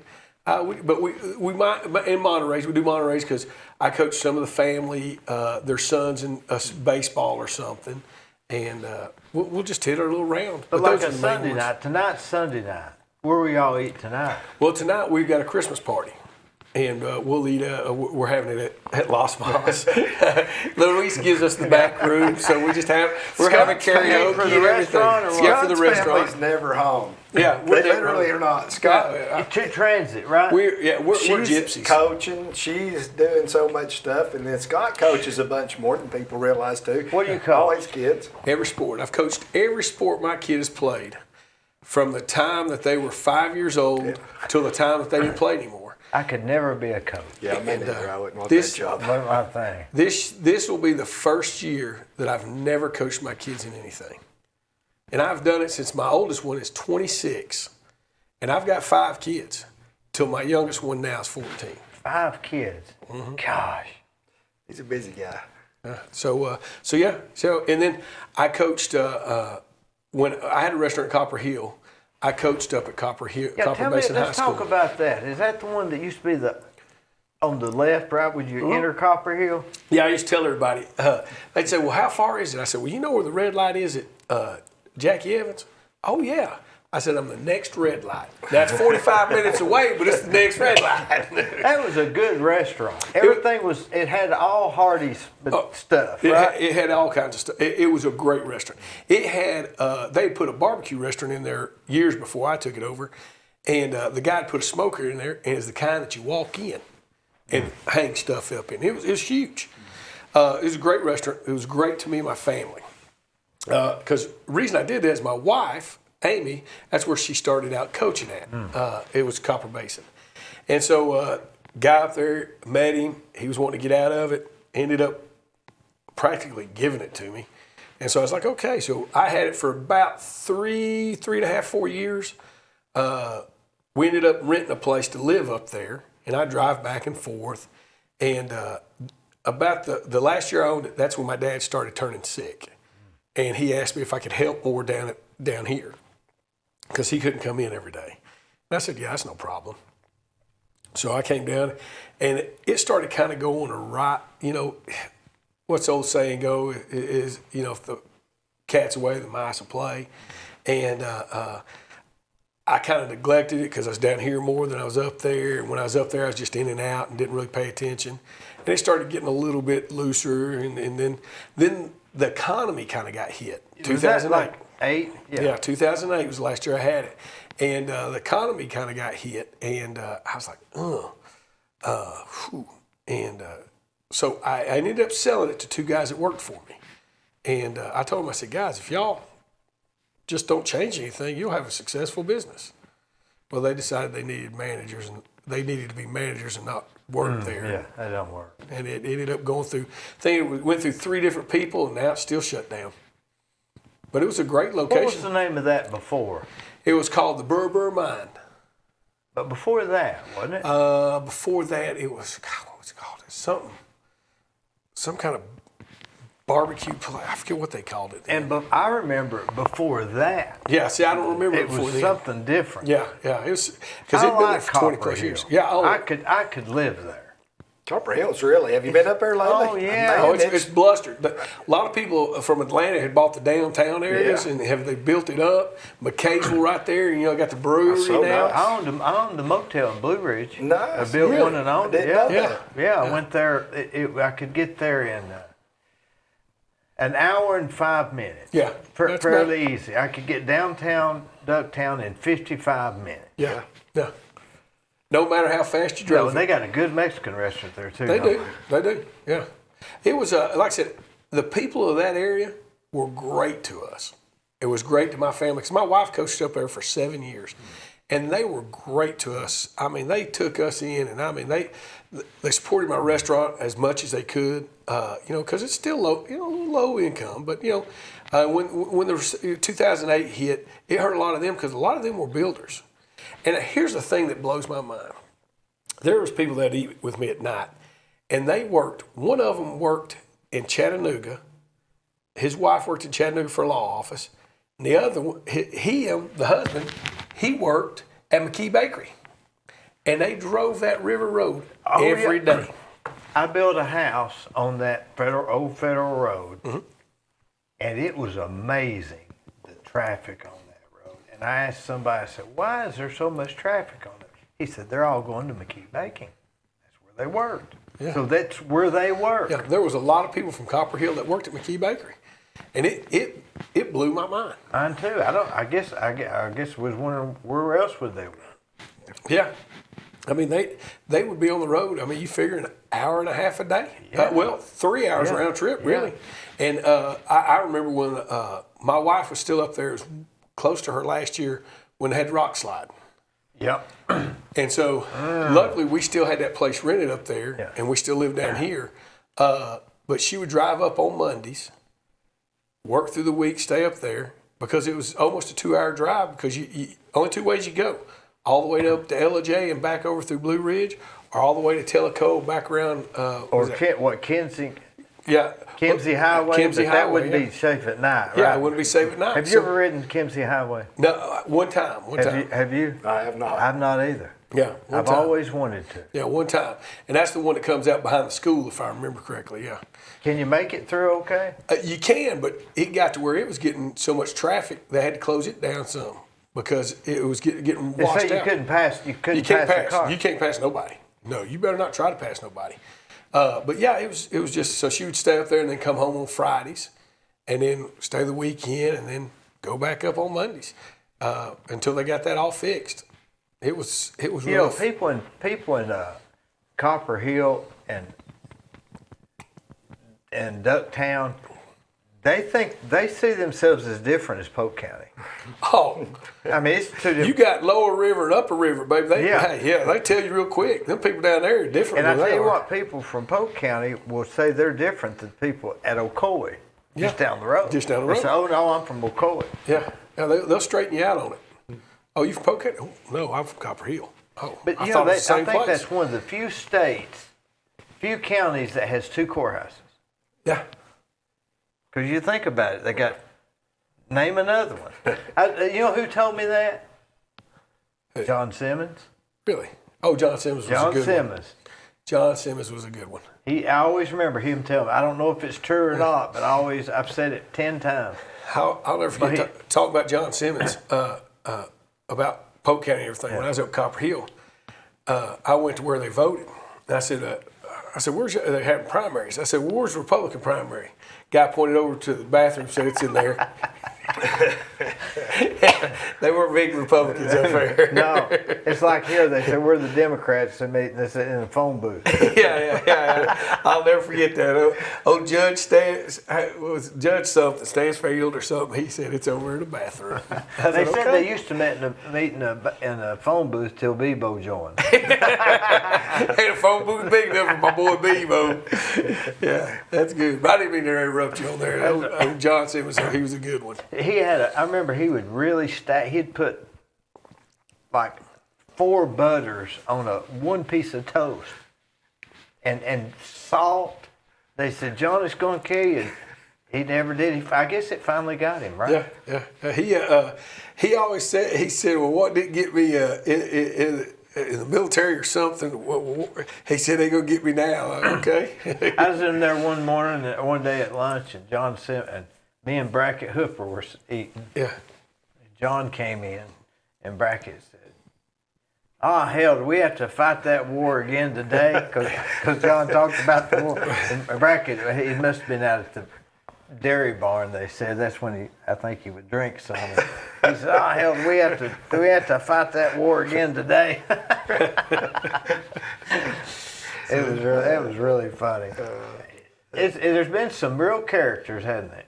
Yeah. I like I've said, you could write a book about this area. I mean, you could really write a book about this area, and people would be intrigued about every character. I mean, you take the guys that have passed away. You take Ben Moore. Ben Moore. My God. Yeah. He had a heart of gold, but he's the roughest guy to get around to find that heart. Yep. But he had a heart of gold. Remember Dole Cry? Dole Cry, yeah. Yeah, He'd I don't eat the remember his lemons. Yeah. He ate lemons. He'd eat a bowl of lemons. Yeah. I tell you, it's just funny. Some of them, you You've seen them come and go. I mean, just the characters that you've got. Like earlier I talked about J.T. Hahn when my dad was in car business. I mean, we're talking about a guy that made national news for National Cleveland. news, yeah. I mean, yeah. Twice. And so, I mean, you just talk about some of these guys. I mean, the ones that have passed away, the ones that are still here. I mean, they just there's a book You're full of too young characters. to know Moscovich. Yeah, I'm too young for him. He used to come down from Knoxville, and he had a dialysis machine on his thing, and I forget what he was, some kind of a doctor, but he would join us. I mean, there's just a bunch of characters. Did you work in high school? I did. I worked at Ace Hardware. I started when I was Ace 16. Hardware. Who was the manager there? That older guy? The older gentleman. What was I his can't name? remember his name now. Super nice guy. Well, He was there forever. he was there forever and kind of, I won't say grumpy. He seemed grumpy, but he was a nice guy, gave me an opportunity. My dad took me up there. He was a good manager. Great Good manager. manager. And, the people, there's still people that work there to this day that I worked with when I was there. What years were you there? I was there, so I was in high school. I graduated in 92, so it was probably from about 89 to 90. I left in 94. So I was there 3 years. building and probably coming in. Yeah, I'm sure. And, hey, one of the best jobs I ever had. And Was it fun? it was a fun job. I learned a bunch. I can do a little bit of everything because I worked there. But we had a group of characters that worked there that were just, a fun group of guys to work with. And so some of us, I still see some of them out in town occasionally. And it's just enjoyable remembering those days. But some of them still work there to this day. Ace Hardware's got everything you want, but they may just have 3 of them. Yeah. But they've got everything you want. Anytime I was working on my Even motorcycle the potato other chips. day. Yeah. And I couldn't find a particular thing. I was taking my motorcycle apart, putting some stuff on it, and I'd lost it. I said, I know exactly where I'll have it. And I went up there at Ace Hardware. You start pulling through all the little bins. They've got Yeah. a screw And for you everything. still- Screw You're for like- everything. One thing I've noticed too, you walk in there and somebody will be standing there and say, what do you need? Yep. Now, they may send you the wrong place, they may not go with you, but just the fact of somebody standing there and say, can we help you? Yep. It's still Means more a lot. local hardware It's a big store. deal.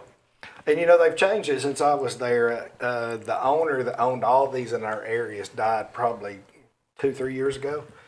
And so they put his name on them now. And that was Elders Ace. Elders Ace Hardware. And he didn't ever want that. While he was alive, that was not, he didn't want the recognition. But now all the ones that his family has put that on there for his memory. But just a wonderful guy that started something that is the local hardware store for most places in our It's the area. handiest place there is. Yeah, because you can run down there and get. I mean, like you said, I'm looking for some sheet screws. Oh, come on this way.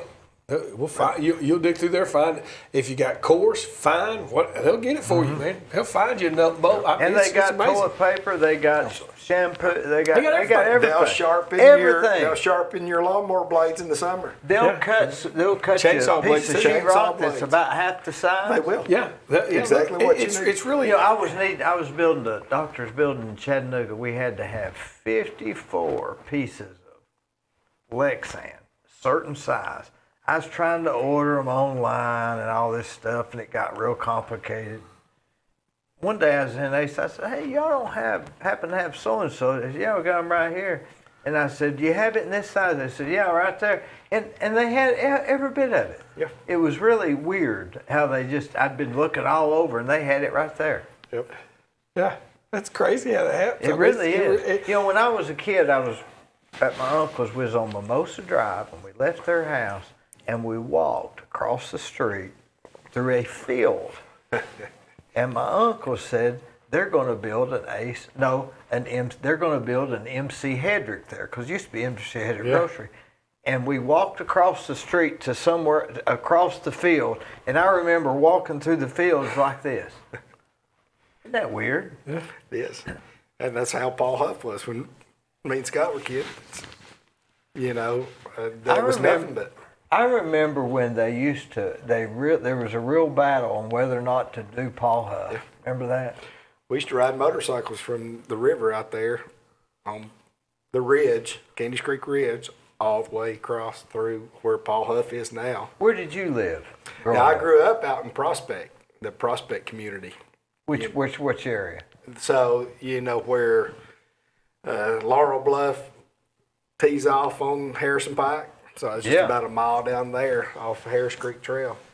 So I was out in that community. Not off Laurel Bluff. Laurel Bluff. Well, I lived on Laurel Bluff, actually. That's where Mark McSpadden lives, right? I'm not sure. Now. He may do. So But my dad still lives there. It dead ends and just to go to the left, and it's the nursery. Yeah. Right? Yeah. Well, that's Harris Creek Trail. Yeah. You turn- I've ridden my bicycle down that road with a flat tire. Yeah, that's where I grew up out there. So. You know, we're at the age where we talk about stuff that's old, but you know that's just part of it. But looking ahead, I'm real positive, aren't you, about what's going to happen? Yeah, I am. I tell you, we got a great school system. It's, and they've built some stuff to try to help kids further their education and things, especially in vocational areas. But yeah, I tell you, man, my business, it's really been good. We've got a great customer base that helps us, and then we've had employees that's worked with us for 20 plus years. The ongoing joke that I have down there is I'll tell people, I got 10 years. And they're like, 10 years? I said, yeah, because all my waitresses are in their 60s. I said, I don't know if they will go past 70. So I got 10 years before I got to find a whole new grave. So, yeah. But You got good waitresses. We're very fortunate. We do. I give them a hard time. Like Joanne that'll wait on y'all. I call her Slow Joe and stuff like that. And she's not slow, is she? No. I just like to give her a hard time. And Rhonda, and then we got Love, and we got the little girl that's worked for us for a couple years now, Angie. And so yeah, we're really fortunate with what we've got. We've been really blessed And those people make your business. Yeah. Those people make your They business. make it. I've got a couple of people that work for me, and hey, I'm not there every day. That brown-headed girl, she's as nice as she can Stephanie be. is wonderful. She came from Rite Aid with me. She worked there. She did. It's She the came with second you. job that she's ever had in her life. What made her come with you? His charm and personality. I'd like His to good say, looks. Yes, I'd like to say that, but that would not have me lying, did she tell you? But, she worked up front. Yeah. She worked. Her first job that she ever had was at, what's the name of the place that you rented movies from forever? Hollywood. Blockbuster. She started working at Why did I say Blockbuster. Hollywood? And then Hollywood Blockbuster. There was a Hollywood Yeah, video. okay, yeah. and they closed down, and she came to work for Rite Aid. And at some point, I said, hey, we had a girl that quit. And I said, why don't you come back here and take her spot? And she did, and she'd worked there a few years, and then she came with us. She's the first person, matter of fact, as soon as they found out that she's coming with me, they escorted her out the building. And What made her want to come with you? I don't know. That's a good question. I just said, hey, if you'd like this opportunity, we're moving next door, and I think your customer service skills and everything lends you to where you do really good here. And if we do good, you'll do good. And I hope she feels that way at this point, because people come in all the time and they may not know her name, but they know who runs the place. I didn't know her name, but she's comforting. Yeah, her name's Stephanie, and she's there every day, and usually on Saturdays too. And so if you go, you'll see her. Is she from Cleveland?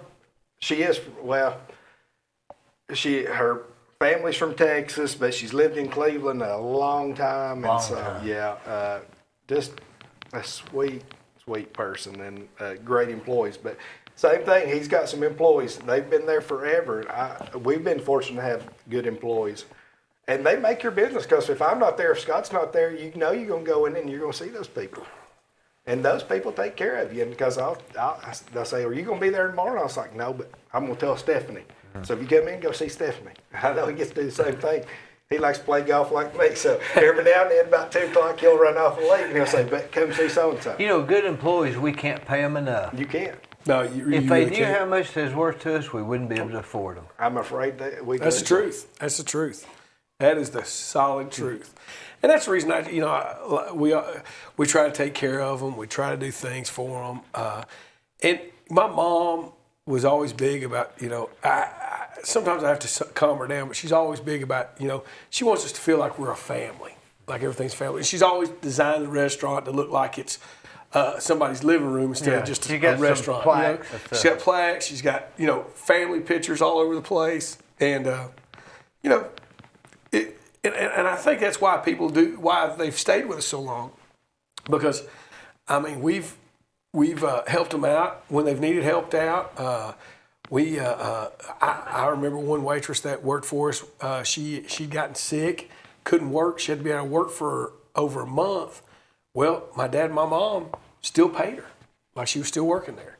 And my mom said it was just on her heart that she felt like she should do that. And that's just how we treat our employees, So Life's too short, man. Oh yeah, it's way too short. It's way too short. And when you have somebody pass away in your life and stuff like that, you realize that. And then, like when my wife got cancer, you really realize, oh my God, shit. She was 42 when she got it. Yeah. 40, 42. And you're sitting there going, whoa, hold on a minute. The doctor's telling you, hopefully this will work, and hopefully it's not a good bet for me in Vegas. I don't know about all that. She's good now, right? Oh, good. Yeah. She's been cancer free for 5 years now, 4 years now. Yeah. She's whipped it, man. Yeah, she has. She has whipped it. She's a lot stronger than I ever thought about being.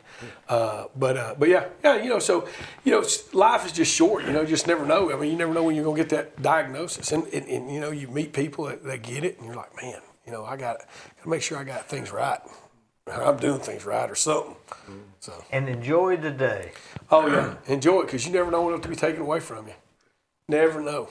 Not promised tomorrow. We can't live in the past. We've all made mistakes, that we wish we. But if you live in that too much, you hate yourself. And if you live in what might happen, you're anxious about everything. And always live in the moment and enjoy it. And our family is. Van Morrison says, "Be in the moment." Yeah. It's the only place you can be. That's the only place you can be. Sometimes I get in trouble because I'm too much in a moment. I have a little too much fun in the moments. He likes to take credit when he's not due credit there every now and then. What time's your party start? Oh, it's all right. It's okay. I really appreciate y'all coming. I really do. You don't know how much I appreciate it, Dee. I watch your show. I love it. I watch your guests. I think it's cool. I think it's really neat. And I tell you, somebody, how do you say it? I give you applause, because it takes a lot to do something like this. I've been here every Sunday for going on 2.5 years, along with Gwen. And it takes a lot to do that. First of all, it takes a lot of cojones to sit up here and put yourself out there, because let's face it, people that are jealous of you are going to make fun of you. And people, it's just, people are going to watch it to see where we mess up and where we don't mess up. You interrupted him, you interrupted who? Yeah, they're going to critique you like crazy, but they don't have what you have to get up here and do it. And that's the thing, that's just, I applaud you for it. I wish I could do it. I would love to do it, because there's a lot of things I'd love to talk about, but nobody wants to hear me.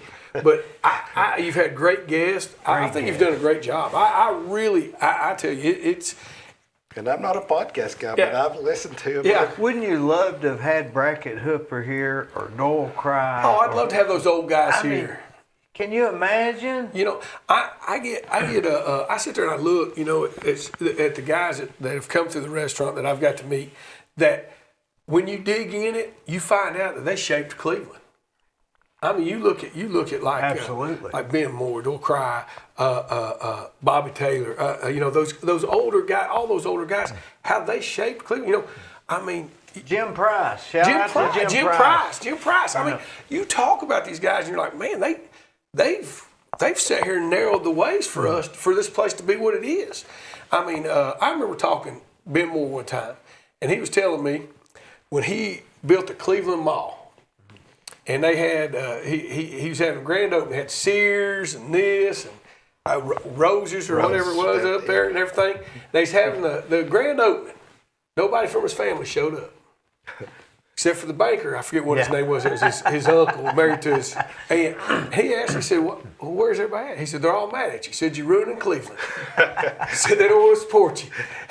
He said, it's my own family. He said, they think I'm ruining Cleveland. And, he brought Walmart to town. I mean, you think about some of these things, man. I mean, it's just crazy. Cletus Benton. Yes. He brought us Keith Street. Yeah, brought you Keith Street. What would we do without Keith Street? What would you do without Keith Street? I mean, just think about these things. I mean, you think about that's the reason I love that little Facebook page of Cleveland, Old Town Cleveland, or whatever it says. And they'll show pictures of different areas when they were up. You're like, my God. And what I like to do is record people in general conversation, because that's what you don't get in a photograph. Yep. No. The general conversation, how you felt about Ace Hardware. Yep. Stuff like that. It's you get to know people on a different level than just seeing their picture. It's my ministry. Yeah. So you'd have never known I introduced him to his wife until I told you. I would have known it. It's happening, man. Scott, our age is a lot of those guys, like Ben Moore this past now, we're the last generation that will know some of those people that did shape Cleveland. That did shape, yeah. And I feel very fortunate that, of course, I probably talked to Ben more at Old Fort a lot more than sitting over there eating than I did outside of that. But, to just get to know some of those people and how they did shape our community. It's those personalities that were so, I think it's people that didn't change their personality. Whether it's good or bad or indifferent or this or that, those saying is be yourself, everybody else is already taken, is very true. It is very true. And I tell you, there's people in there that come in that restaurant I'd love to cuss some days, but I love for who they are. I love it that's who they are. And I love it for who they are. It's like I said, there's days I wish that old man would shut up, but in reality, I don't, because he really, he's who he is and he's being who he is. He's thinking about something. Yeah. Brian Collins, it's in there all the time. Now Brian's one of my buds. I take care of Brian. He always gets home fries, doesn't he? Yeah, him and Jay Collins. Yeah. They're good folks. Yeah, and then his dad Pete was one of our. Pete, he had so much pepper. He had to buy more pepper. Oh yeah, he'd take the top off pepper. He'd take the top off and scatter the whole thing with pepper. Yeah, Jay's almost the same way. Jay will do it just the same way. He'd cover the whole thing with pepper. I'm not kidding. The whole thing. It's just crazy. He'd go through a whole bottle. Oh yeah. Pepper. He would take the whole. Like I said, he would take the top off. Matter of fact, a guy one day at the Little Old Fort took a pepper shaker with him, drilled bigger holes just for Pete, just so Pete had bigger holes. He got tired of seeing him take the top off. He was a smart guy, man. Yeah, Pete was a good guy. Pete was a good guy. Yeah, he was really a good guy. I forgot about him. Yeah, old Pete Collins was a good one. Yeah, Brian's a special guy. Brian Collins is. He's one of my closest friends, and he's always one of the guys that I always I'll turn to for advice. Matter of fact, he was my treasurer last time I ran for Who city was council. it you ran against? Tom Casta. Tom Casta. Yep. My son Cole still got one of your shirts. Oh, that's he awesome. wears it. He really likes you, Cole. Cole's a good kid. Yeah, both you boys are good guys.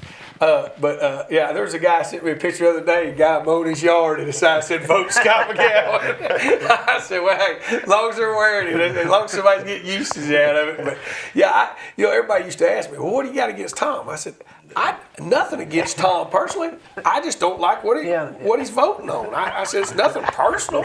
I said, I'll still talk to Tom. Yeah. And I think Tom thought I didn't like him. No, and I see Tom at the golf course. Don't like nobody. I said, Tom, I'm not running against you because I don't like you. I'm running against you because we just have different views. Yeah. I can still be your friend and not agree on it. We can disagree on a lot of things, still be buddies. I mean, you know, I don't have a problem because I don't agree with my wife, but I'm still married to her. Sure, yeah. I mean, you know, That's the ultimate. Yeah. So But Brian was he was my campaign manager, I guess what you could say. And but Brian, the Collins brothers and their dad's always been good to me. So yeah. He's been dead a long time. Yeah, longer than I thought. I mean, when did he die? 81? No, it was in the 90s, late 90s. 90s. Late 90s. Yeah. He's been. I was surprised how long he's been dead. He'd always laughed. He laughed a lot. Yeah, had a big smile on him, man. Pete was something else. Yeah, he always sat in the back booth. He'd come in, stretch. He's a big old guy too. He'd stretch out in that booth. I'm like, oh, Pete, what's up? He had thick glasses. Had thick glasses. Yeah, thick glasses. Yeah. Yeah, Pete was something else. Collins are never short on personality. Yeah. Jay and Brian, neither one of them, they're totally different. But too. their daddy was different. He was a real cut up. The boys are more are pretty business oriented. Yeah, they're business oriented. Yeah. It's I think Pete evidently was too. Yeah, their mother was really business. And so it's fun. It's fun. Like I said, we got a character group down there. It's just amazing how everybody talks and gets along. And I say they get along. They probably get along just because they got to. But it's fun to watch. I think I'm gonna come in there in the morning and I'm gonna order 2 eggs scrambled, bacon, one sausage, and one of those corner biscuits. Yeah. Corner. You want the corner? It's a little done. A little more done. A little more done. Yeah, you want the corner. Grady Jones done. Yeah. Remember Grady? Grady Jones, yeah. You have to get there early because Bud will be in there. Yeah. That's right. For my dad. He'll be in there early in the morning. Yeah. He likes his biscuits. I like them brown. Some people get them kind of smashed and fried. Mm-hmm. That's really... Yeah, there's some guys that will ask us to cut them and put them on the grill. Yeah, and then put a little Jim honey Price. On. That's Jim what all Price. Jim Price. And Jim put Price a little honey on it. Yep, Jim Price always wanted it like that. And we'll do it. We got one guy, he comes in and he says, hey, can you put it back in the oven for me? And they'll put it in the oven for him and get it. Hey, it'll get as brown as... All for $7. Yeah, that's you what can't I'm beat saying. it. Can't beat us. So, yeah.